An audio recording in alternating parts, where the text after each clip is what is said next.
General Nicolas Torre III tinanggal na sa pwesto bilang hepe ng Philippine National Police.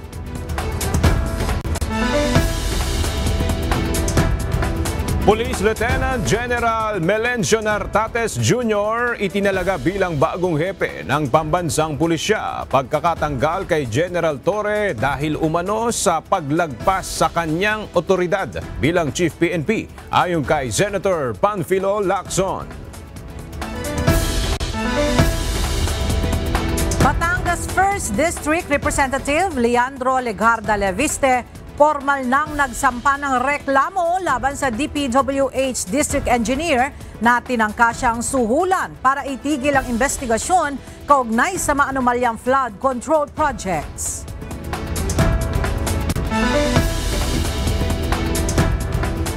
Isang babae na nagbebenta ng beep cards online arestado ng PNP Anti-Cybercrime Group. Department of Transportation makikipag-usap sa mga online selling platforms para ipatigil ang pagbebenta online ng beep cards.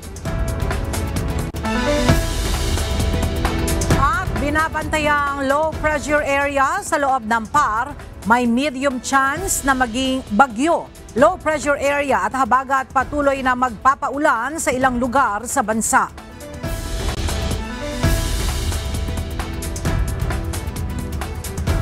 Magandang tanghali mga kasangbahay. Ngayon po ay araw ng Martes, August 26, 2025. Tayo po ay sabayang napapakinggan sa Radyo La Verdad 1350, ang UNTV Radio. At una sa mga balita ngayong tanghali.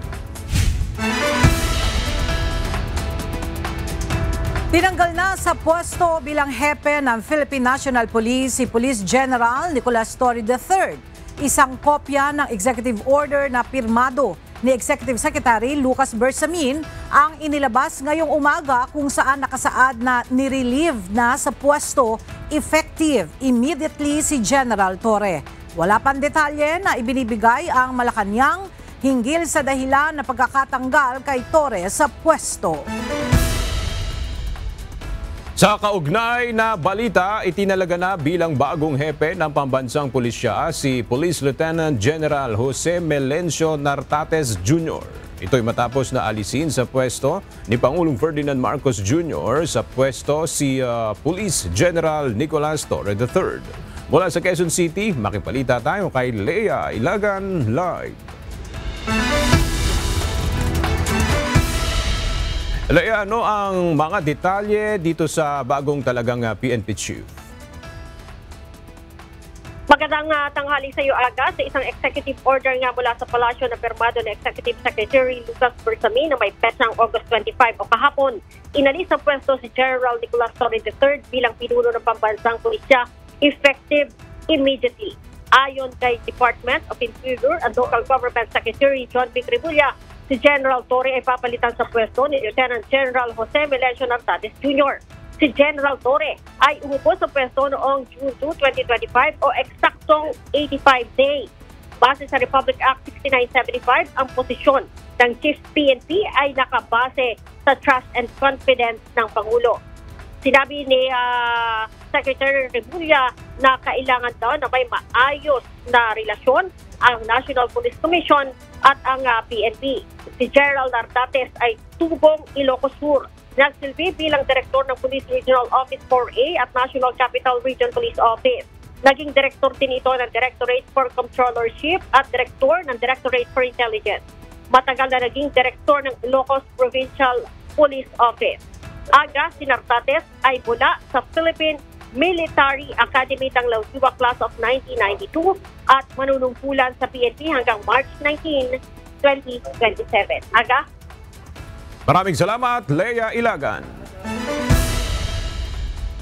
Naglabas ng pahayag ang ilang senador kaugnay ng pagkakatanggal sa pwesto ni Police General Nicolas Torre III bilang hepe ng Philippine National Police. Pangunahin na rito si Senador Panfilo Lacson na dating nagsilbi bilang Chief PNP. Mula sa Senado, narito ang report ni Asher Cadapan Jr. live. Asher, Ano ang naging komento ni Senador Lacson kaugnay ng pagkakatanggal ni General Torre bilang Chief PNP? Ella Comilo, si Police General Nicolas Torre III, lagpas ng kanyang otoridad bilang hepe ng Philippine National Police. Ito ang inihayag ni dating Chief PNP at ngayon Senador Panfilo Ping Lacson kasunod ng pagkakatanggal ni Torre sa pwesto. Ayon kay Senador Lacson, mag-isang pinalitan ni General Torre ang kanyang second-in-command sa PNP, partikular na si Police Lieutenant General Jose Melencio Nartates Jr. Paliwanag ng dating Chief PNP, may normal na proseso ang pagtatalaga at paglilipat sa pwesto ng mga miyembro ng PNP Command Group. Dumadaan niya ito sa Pangulo ng Bansa o sa ex-officio Chairman ng National Police Commission o NAPOLCOM at ng Secretary of the Interior and Local Government. Dagdag pa ni Lacson, noon ay binigyan siya ng blanket authority o pangkalahatang otoridad ni dating President Joseph Estrada.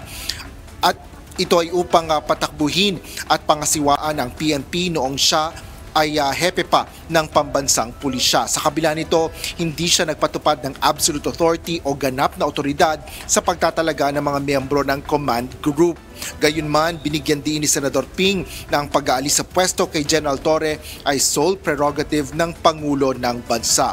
Kasabay nito, ang mahalagaan niyang punto ay ang may ayos ang pagpapalit ng command at otoridad upang hindi mahadlangan ng pangkalahatang misyon ng PNP. Partikular na dito ang pananatili ng peace and order para sa taong bayan. Sinabi rin ni Senador Erwin Tulfo na lahat ng mga opisyal na sa sanghay ng ehekutibo ay nagsisilbi ayon sa kaluguran ng Pangulo, habang si Senador Vicente Tito Soto III tumangging magsalita dahil walaan niya siyang ideya at nalaman niya lang ang balitang ito ngayong umaga.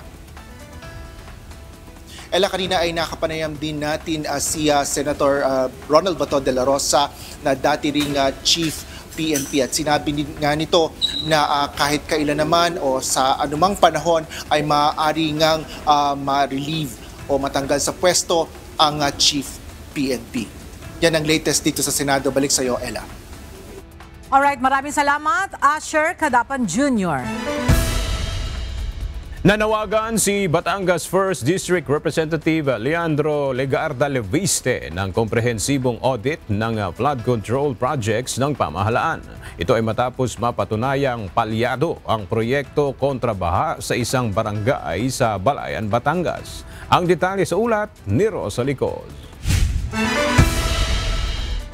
Matapos gumuho ang bahaging ito ng Binambang Riverbank Protection Project, nagawang inspeksyonin ni Batangas 1st District Representative Leandro Legarda Leviste ang ilan sa mismong ginamit na steel sheet piles. Ginagamit ang mga bakal na ito upang mapanatili ang integridad ng istruktura. Nagrenta ng backhoe ang tanggapan ng kongresista para bunutin ang sheet piles. Nang sukati ng mga bakal na ito, hindi tugma sa nakasaad sa kontrata para sa proyekto. Nagkakahalaga umano ang proyekto ng nasa 1 bilyong piso. Tayo po ay nagrenta ng backhoe para mabunot yung sheet piles na dati hindi natin masusukat at ngayon nasukat natin. Ang lumabas pala po ay nasa 3.96 to 5.5 meters na ayon po sa drawing mula sa DPWH ay dapat 15 meters. Kaya nakikita po natin na kaya pala nung nagkabagyong Christine last year, nasira itong Binambang River Flood Control Project kahit na kakagawa lang ang project na ito. Ayon sa mambabatas, isa lamang ang proyektong ito sa palyadong flood control projects na iniimbestigahan ng kanyang tanggapan sa District 1 ng Batangas. Kaya panawagan din ito sa pamahalaan ang pagsasagawa ng komprehensibong audit sa mga proyekto kontra baha at dapat singilin ang mga contractor sa substandard projects. We should have a comprehensive technical audit of DPWH projects because if we're only asserting that nandadaya ang mga contractors, kaya wala pa pong mga nasampahan ng kaso. Pero kung i-audit natin ang mga projects which are out there in the open, all across the country and on the Sumbong sa Pangulo website, then we have evidence for much bigger cases to be filed. 2023 na kompleto ang Binambang Riverbank Protection Project pero October 2024 nang masira dahil sa bagyong Christine. Naniniwala naman ang kapitan sa Barangay Santol na mahina ang pundasyon ng proyekto. Yung po nakita po namin problema pero yun nga po kulang sa depensa. Ngayon po natibag nga po ito or nasira, dito na po yung tubig. Yun po ang ngayon apektado naman po itong aming barangay. Samantala, tumanggi namang magbigay ng detalye si Congressman Leviste sa ulat ng panunuhol sa kanya ng isang DPWH Batangas 1st District Engineer para ihinto ang isinasagawa nitong investigasyon sa flood control project sa kanilang distrito. Nakadetine ang Batangas District Engineer na pinangalanang si Abelardo Calalo sa Taal Municipal Station matapos ang entrapment operation laban sa kanya noong August 22. Giit ni Representative Leviste, mas dapat pagtuunan ng pansin ang substandard infrastructure projects ng DPWH. This is more than just about the incident being discussed. This is about how we can get our money's worth on the 1 trillion pesos in flood control projects and whether it is really wise for the government to spend another 250 billion pesos plus for new projects in 2026 when instead, if we just do audits like this, we can ask the contractors of the previous projects to cover the cost of repairing and extending them. Ngayong araw nakatakda ang pagsampa ng kaso ni Congressman Leviste laban sa naturang DPWH Batangas 1st District Engineer sa Batangas Provincial Prosecutor. Rosa Licoz, UNTV News and Rescue. Diyos ang aming sandigan, serbisyo publiko ang aming pinahahalagahan. Nasa 2025 National Expenditure Program ang natuklasang Ghost Project sa Bulacan ni Pangulong Ferdinand Marcos Jr. batay sa pagsasaliksik ni House Committee on Public Accounts Chairperson at Bicol Saro Party List Representative Terry Ridon. Samantala, posibleng umpisahan na ang pagdinig ng House Infrastructure Committees sa mga maanumalyang proyektong infrastruktura ng pamahalaan sa susunod na linggo. Mula sa House of Representatives, makibalita tayo kay Rosa Licoz, live.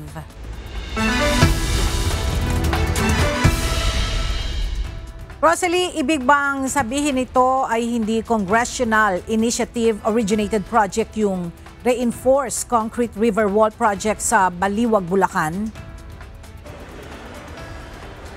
Ella, nasa 2025 National Expenditure Program ng Marcos Jr. Administration ang proyektong Reinforced Concrete River Wall sa Barangay Piel, Baliwag, Bulacan. Ang flood control project na ito na ininspeksyon ni Pangulong Ferdinand Marcos Jr. ay inalarawan ng presidente na ghost project umano. Ayon sa Pangulo, natanggap na ng contractor ang bayad, hindi pa nasisimulan ang proyekto.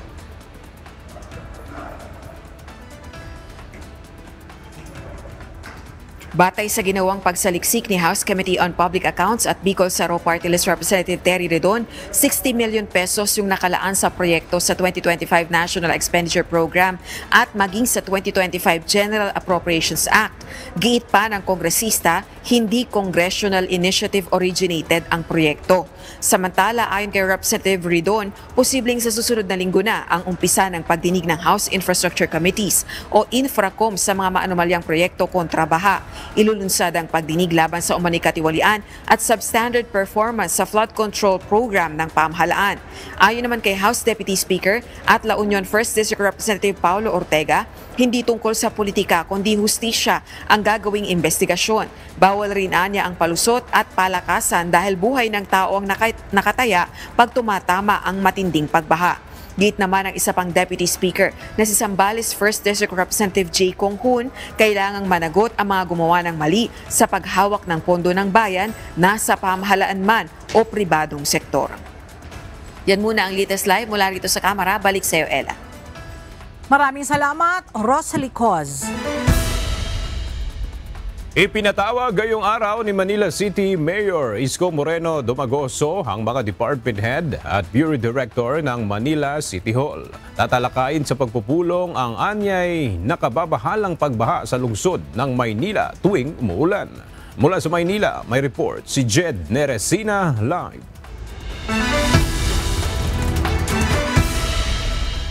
Jed, may detalye na ba sa napag-usapan sa patawag na meeting ni Mayor Isko ngayong araw?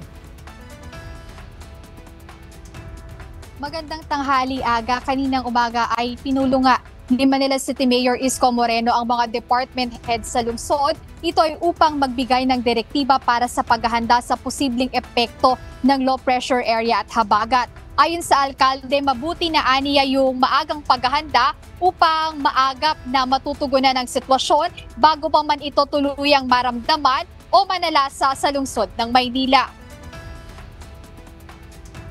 Sa opening statement ni Manila City Mayor Isko Moreno, inilatag nito ang mga problemang kinahaharap ng lungsod tuwing panahon ng tag-ulan.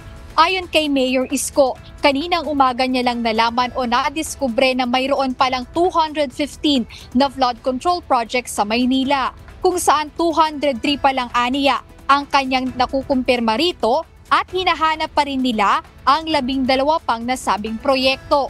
Nabanggit din ng alkalde na sa lungsod ng Maynila matatagpuan ang pinakamalaking bahagi ng flood control projects. Ngunit sa kabila nito, nananatili aniya ang lungsod na isa sa pinakabahain sa Metro Manila. Kaya nangako si Mayor Isko Moreno na ibubulgar ang mga kongresistang sangkot sa flood control scam sa lungsod ng Maynila. Tayo may pinakamalaking flood control, 14 billion pesos. And tayo rin ang pinakabaha na syudad every now and then. Kawawa naman ang mga taga-Maynila. Sad to say. I hope this ongoing investigation against some congressmen mahilig makialam sa flood control project, isisiwalat din natin sa taong bayan yung mga distrito na malalaking flood control project. Matanong na. Dagdag pa ng alkalde na hindi sila maaaring tumigil sa paggawa ng paraan upang maibsan ang pagbaha sa lungsod dahil sa ilang lugar sa Maynila, marami na rin ang nagkakasakit. Iniulat ni Mayor Isko na higit 200 na ang kaso ng leptospirosis sa mga Manilenyo. Bukod pa rito ang higit 70 na nasawi dahil sa nasabing sakit. Agad dagdag ni Mayor Isko Moreno na lumalala na talaga yung mga pagbaha dito sa ilang lugar sa Maynila, partikular na aniya sa Ermita, Paco at Malate, kung saan dati naman ay hindi lumulubog ito tuwing mga ganitong panahon ng tag-ulan. Kaya dito sa pagpupulong ni Mayor Isko kasama ang mga department head ng lungsod, pinaplano na nila ano yung mga paraan na kailangan gawin upang maibsan yung pagbaha dito sa lungsod ng Maynila. Ayan muna update, balik sa'yo, Aga. Maraming salamat, Jed Neresina. Binweltahan ni Senador Panfilo Lacson si Secretary Manuel Bonoan ng Department of Public Works and Highways. Ayon sa Senador, ignorante o sadyang nililigaw ng kalihim ang publiko kaugnay ng mga anomalya sa flood control projects. Ang detalye sa report ni Asher Cadapan Jr. Isolated case lang ang mga umano'y ghost project sa Oriental Mindoro. Ito ang inaasahan ni Senador Panfilo Ping Lacson na sasabihin ng Department of Public Works and Highways o DPWH, partikular na si Secretary Manuel Bonoan. Kaugnay ito ng ibinunyag ng mambabatas ng mga katiwalian sa mga naturang proyekto sa lalawigan. Bunsod nito, bago pa man ito ihayag ang kanyang privilege speech, ay nagsagawa na rin anya sila ng investigasyon sa iba pang lugar. Kaya napadpad sa Bulacan, sa La Union, sa Pampanga, aside from Oriental Mindoro. Ganun na nga sinabi ni Secretary Bonoan, isolated case, and I watched him in a TV interview. Dinidebunk niya pa yung ghost project do sa Sitio Dike. Sabi niya, mali-mali raw, miscommunication, parang sinasabi niya, hindi totoong may ghost project do sa Sitio Dike dahil sa report daw niya wala. Paliwanag pa ni Senador Ping, galing mismo ang kanilang record sa website ng DPWH at nang sumbong sa Pangulo kung saan nakadetalye ang proyekto. Bukod sa kanya, sinabi pa niya ni Bonoan na mali rin ng netizens at ang mga media na nagpunta mismo sa lugar, gayon din ang chairman ng barangay. Nililigaw niya, and he described Sitio Dike as Barangay Dike. There's no such thing as Barangay Dike. Sitio Dike, Barangay Apitong.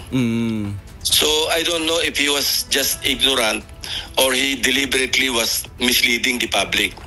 Nanawagan naman ang senador sa publiko na patuloy na i-report ang mga katiwalian, partikular na sa flood control projects sa pamamagitan ng sumbong sa Pangulo website.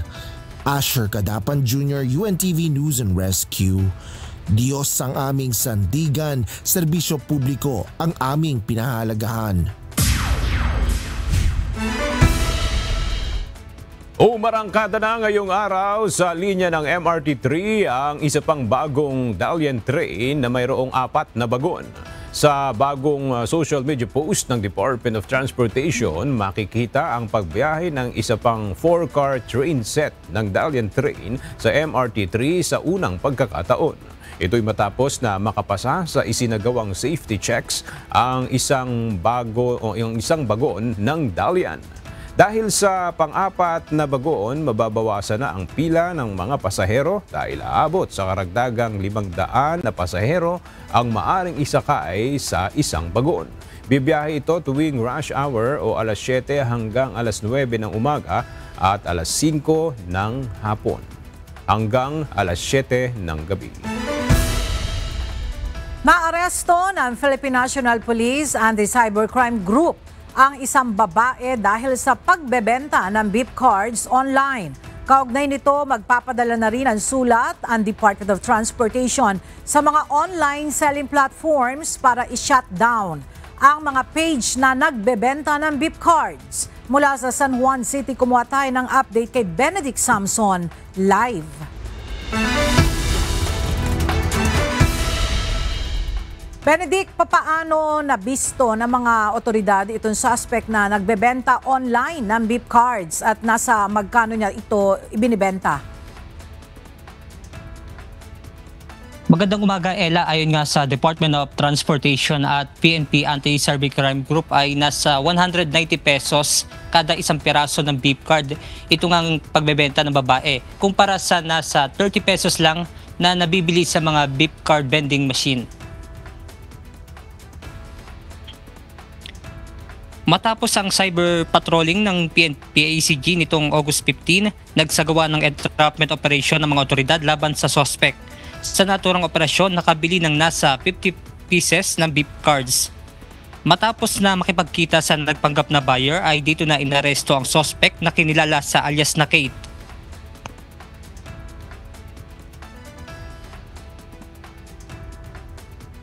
Ito ay binibenta ng nahuli natin through the different social media platforms. So, nakapag-sampa na rin tayo ng kaso laban dito in violation of Republic Act 8484 in relation to Republic Act 10175. Ayon kay Transportation Secretary Vince Tison, bahagi ito ng mahigpit niyang dilin na labanan ng mga beep card hoarder.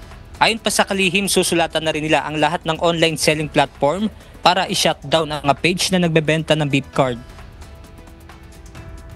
Susulatan namin ang Lazada, Lazada, Shopee, TikTok, Facebook, Carousel, lahat to susulatan namin, directing them to shut down these sites.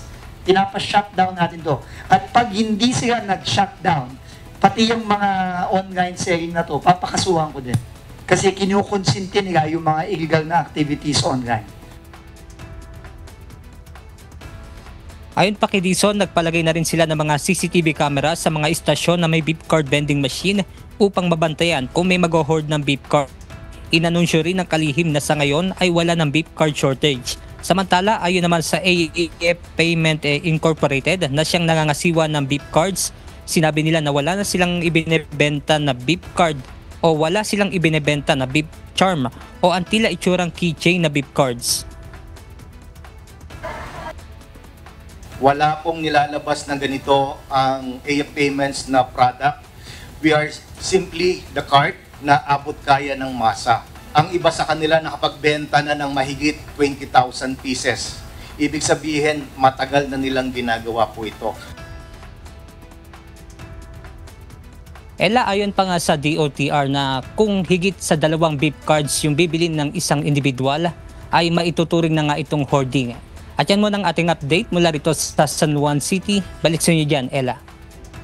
Maraming salamat, Benedict Samson.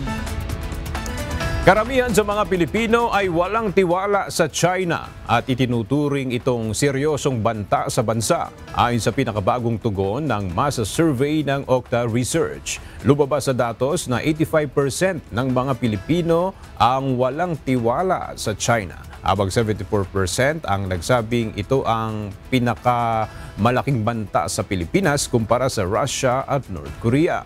Pangunahing dahilan nito ang agresibong aksyon ng China sa West Philippine Sea, pati na rin ang pagdagsa ng smuggled na produkto, krimen na kinasasangkutan ng mga Chinese nationals at kompetisyon sa trabaho. Ayon pa sa survey, 76% ng mga Pilipino ang sumusuporta sa mas mahigpit na hakbang upang ipagtanggol ang soberanya ng bansa.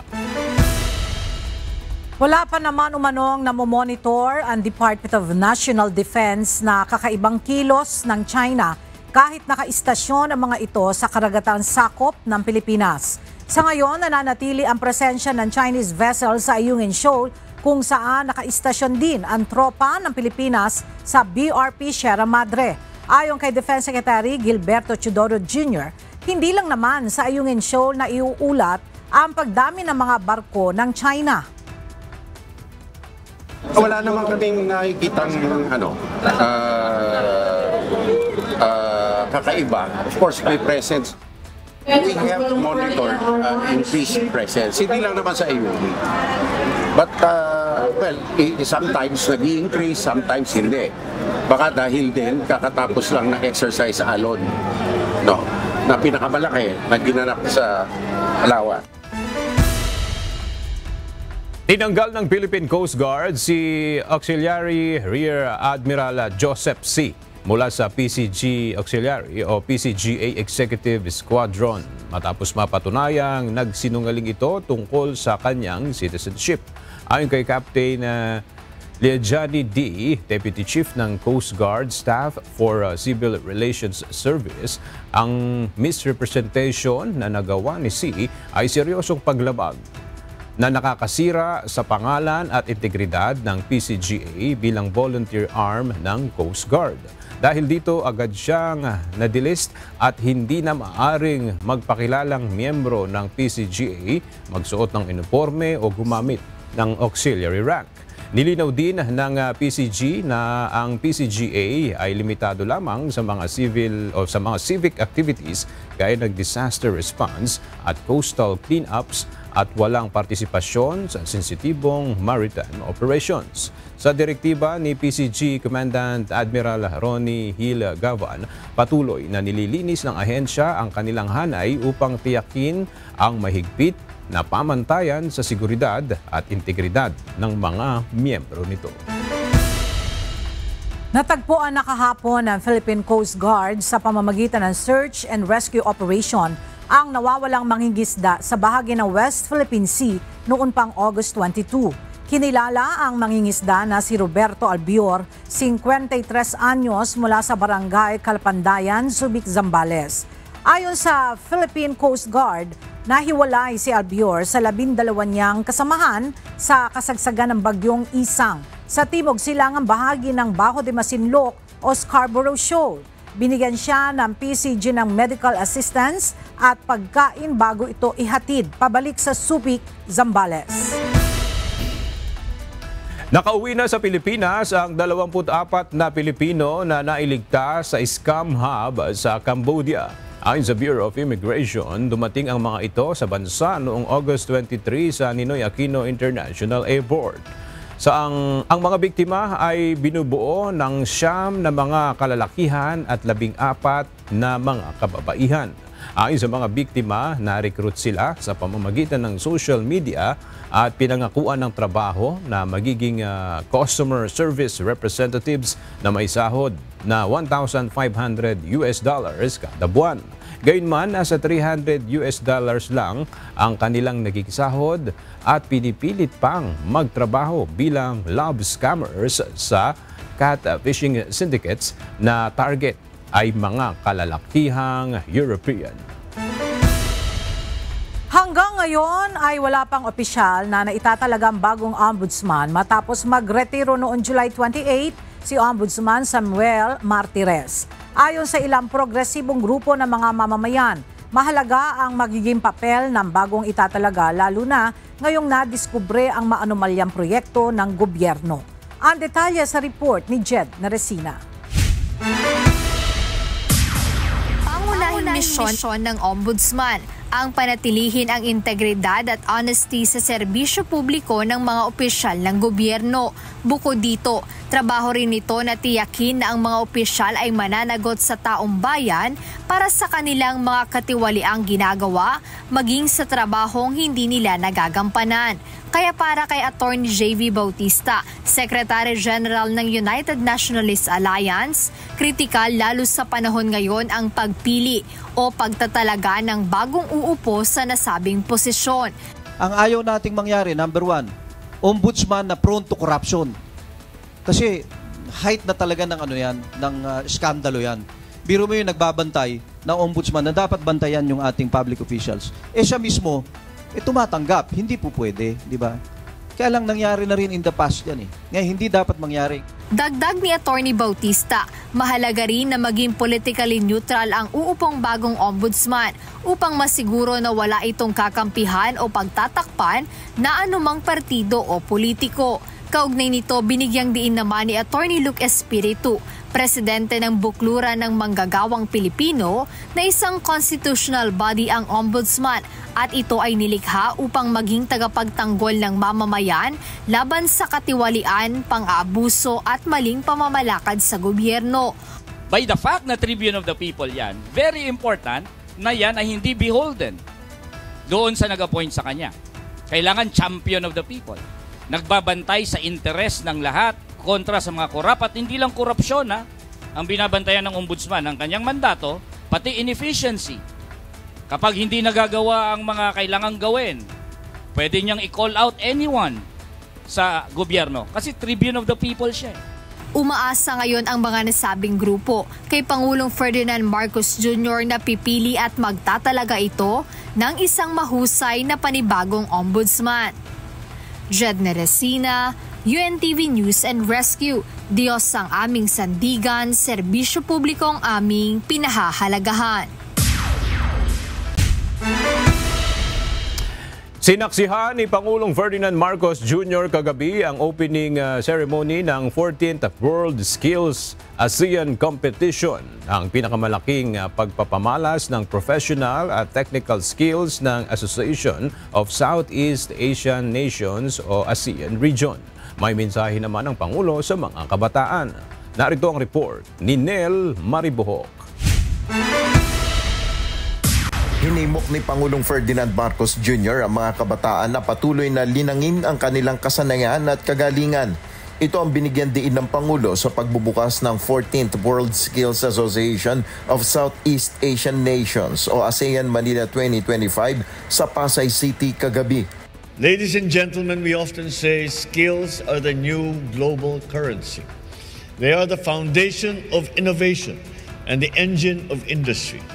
Skills are more valuable than oil, more enduring than gold, more transformative than any technology.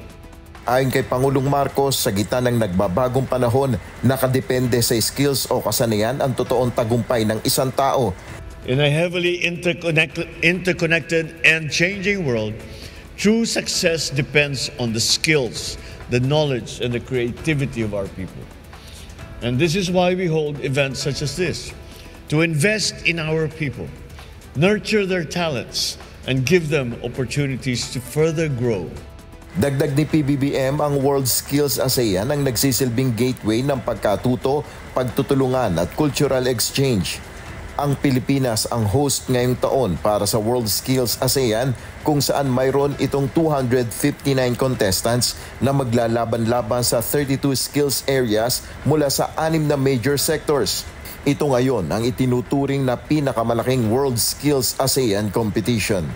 Nel Maribuhok, UNTV News and Rescue, Diyos ang aming sandigan, serbisyo publiko ang aming pinahalagahan.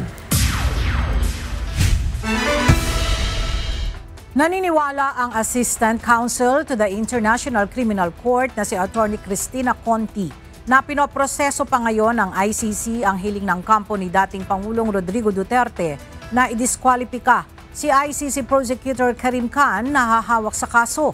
Ito ay salungat sa naunang report na inatras na ng kampo ng dating Pangulo ang kanilang hiling. Mula sa Caloocan City may report si Dante Amento live. Dante, ano na ba ang latest dito sa hiling ng kampo ni dating Pangulong Rodrigo Duterte na i-disqualify sa paghawak sa kanyang kaso si ICC Prosecutor Karim Khan?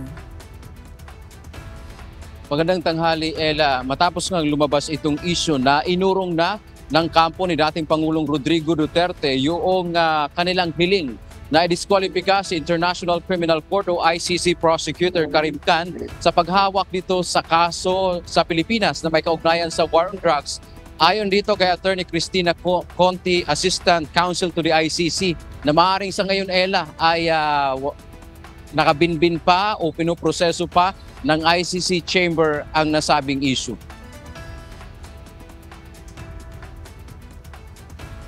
Dagdag pa ni Conte, inaksyonan na kasi ito ng ICC Pre-Trial Chamber at hanggat walang formal na withdrawal na isusumite ay tuloy ang pagproseso rito. Hindi pwedeng basehan lang ang sinabi ni Attorney Nicholas Kaufman na wala naman silang nakitang problema o conflict of interest sa panig ni Khan para hawakan ang kaso. Naniniwala rin si Conte na posibleng naipaliwanag ni Khan sa ICC Chamber na wala namang conflict of interest. Kaya lang procedurally, abay kailangan mong mag-submit ng formal withdrawal of the request. Hindi pwedeng, ay okay na pala, okay na kumbinsin na pala ako. At sa pamamaraan yon ng isang komento o sagot sa isang submission, dapat formal ang withdrawal. Sa submission o isinumiteng dokumento ni Kaufman sa ICC, sinabi nito na hindi nila hahadlangan ang maayos na takbo ng kaso sa pamamagitan ng pag-disqualifika kay Prosecutor Khan. Ang tanong at hihintayin na lang anya ngayon ay kung itutuloy pa rin ni Attorney Kaufman ang kanilang hiling. Binigyang din ni Attorney Conte na ang issue ng disqualification at conflict of interest ay malaking issue pagdating sa ICC. Ayon naman dito kay Attorney Conte, bagamat hindi naman sila direct na involved dito ngayon sa issue, pero inaantabayan na nila kung ano yung magiging final ng ICC Pre-Trial Chamber dito sa naging hilinga ng kampo na dating Pangulo. Kung ano ba talaga, itutuloy ba nila yung kanilang request na i-disqualify itong si Prosecutor Khan o kaya tuluyan na nila itong iurong sa pamamagitan ng isang formal withdrawal. Ang ating update wala dito sa Caloocan City. Balik sa iyo, El. Maraming salamat, Dante Amento. Sinampahan na ng formal na reklamo ni Batangas 1st District Representative Leandro Legarda Leviste si DPWH Batangas District 1 Engineer Abelardo Calalo. Kaugnay ito ng umano'y pagtatangka ni Engineer Calalo na suhulan ang kongresista upang itigil ang mga isinasagawa nitong investigasyon kaugnay sa anomalya sa flood control project. Mula sa Batangas, ang detalye ihatid sa atin ni Ivan Alvarez live. Ivan, anong kaso ang isinampa ng kongresista laban sa DPWH District Engineer? Magandang tanghali sa iyo, Aga. 4 na kaso ang isinampa ni 1st District Batangas Representative Leandro Legarda Leviste kay 1st District Engineer Calalo ngayong araw sa Batangas Prosecutor's Office dito sa Batangas City.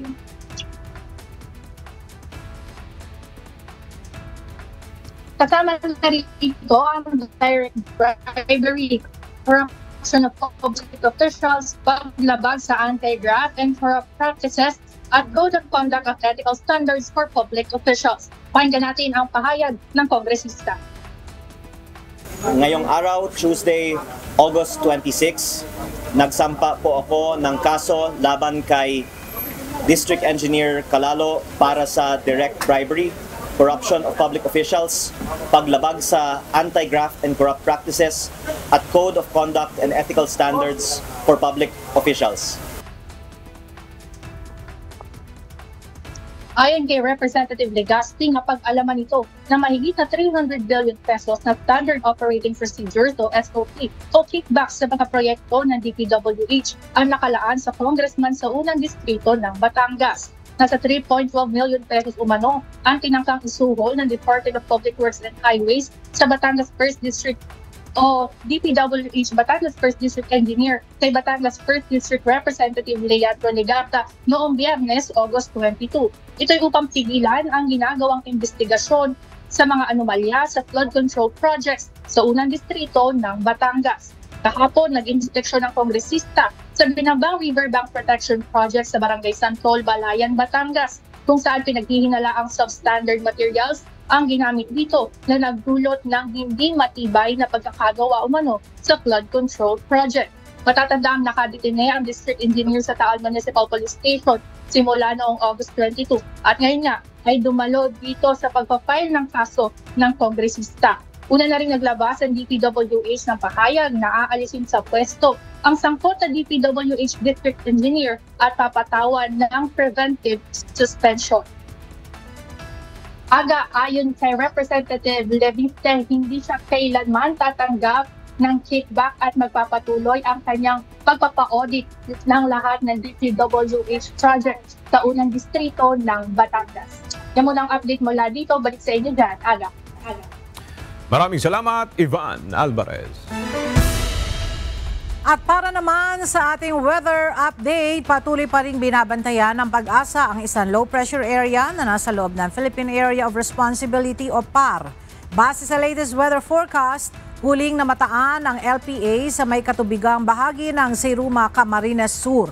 Ayon sa Pag-asa, sa ngayon ay mayroon itong medium chance na mabuo bilang isang ganap na bagyo sa loob ng susunod na 24 na oras. Samantala, patuloy pa rin na magpapaulan ang LPA at habagat sa ilang lugar sa bansa ngayong araw ng Martes.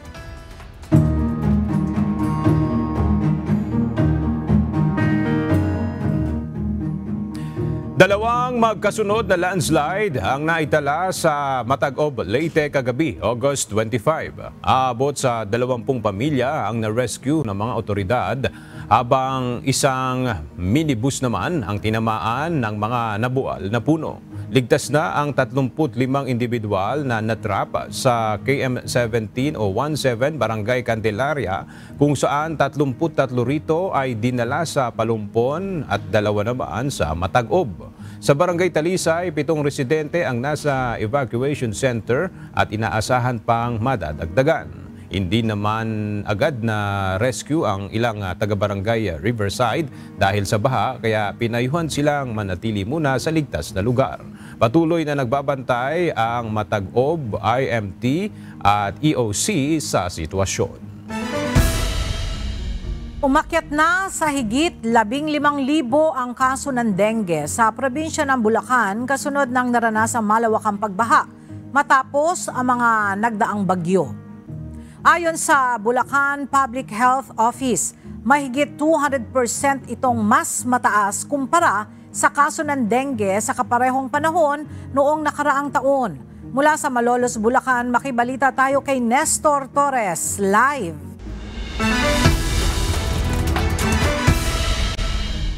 Nestor, kumusta ang kondisyon ng mga ospital dyan sa Bulacan? Ngayon tumataas ang dengue cases. Sa ngayon ay naka-alerto yung mga Bulacan Medical Center at iba pang mga district hospital dito sa Bulacan sa patuloy na inaasang pagdagdag o pagtaas ng kaso ng mga mabibiktima ng dengue, lalo na nga may mga banta ng mga pag-ulan sa ngayon. Sa monitoring ng Bulacan Public Health Office mula January 1 to August 16, 2025, umabot na sa 15,209 ang reported dengue cases ngayon sa lalawigan. Mas mataas 6% kumpara sa naitalang 4,000 kaso na sa kaparehong panahon noong 2024. Base sa tala ng Bulacan PHO, 120 na barangay ang identified na hotspot area. 188 barangays naman ang identified nila na may clustering o may naitatalang mabilis na pagkalat ng sakit. Karamihan sa mga apektado o tinamaan ng dengue ay mga batang edad 10 to 14 years old. 53% dito ay kalalakihan at 47% naman ang mga babae. Sa mga kasong ito, 44 na ang binawian ng buhay dahil sa dengue. Samantala, dahil sa banta pa ng mga pagulan, malaki ang posibilidad na madagdagan o lumubo pa ang kaso ng dengue sa lalawigan. Kaya paalala ng Bulacan Public Health Office na palaging maglinis ng kapaligiran, magmonitor ng lagnat, agad na magpatingin sa health center sa mga doktor at uminom ng tubig, kumain ng masustansyang pagkain at palakasin ang katawan upang makaiwas sa sakit. At yan muna ang ating latest live mula dito sa Bulacan. Balik sa iyo, Ella. Maraming salamat, Nestor Torres.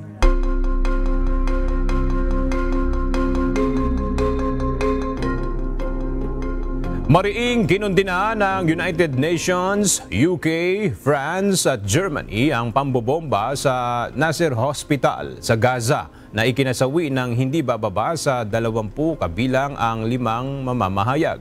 Ayon kay UN Secretary General Antonio Guterres, dapat igalang at protektahan ang mga sibilyan, medical staff at mga mamamahayag sa lahat ng oras. Tinawag namang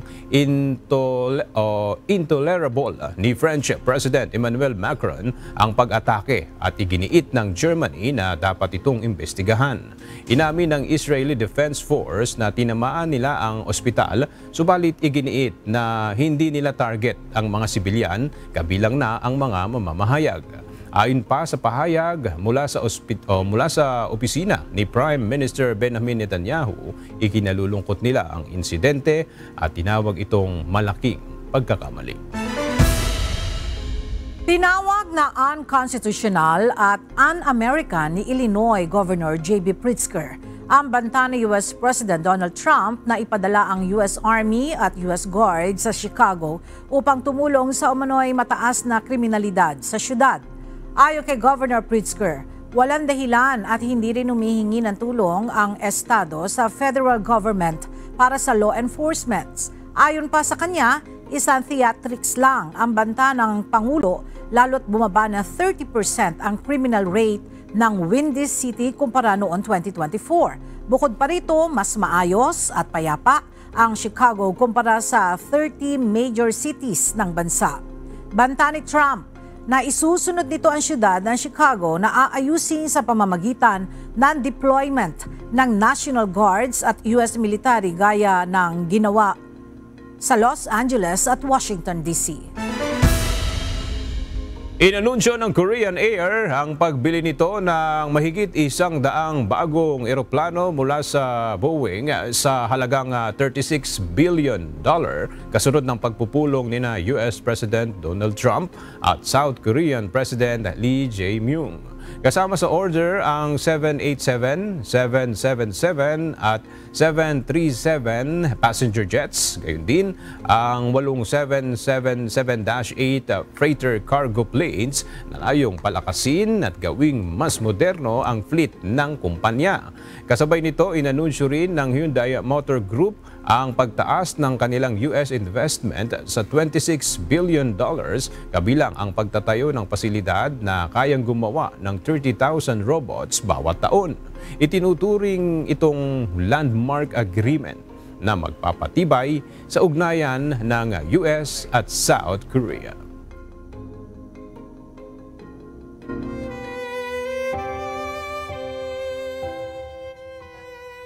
At sa ating pong iiwang mga salita ng Diyos na ating sandigan mula sa aklat ng Efeso. Kapitulo 6, versikulo 4 na nagsasabi, "At kayong mga ama, huwag ninyong ipamungkahi sa galit ang inyong mga anak, kundi inyong turuan sila ayon sa saway at aral ng Panginoon."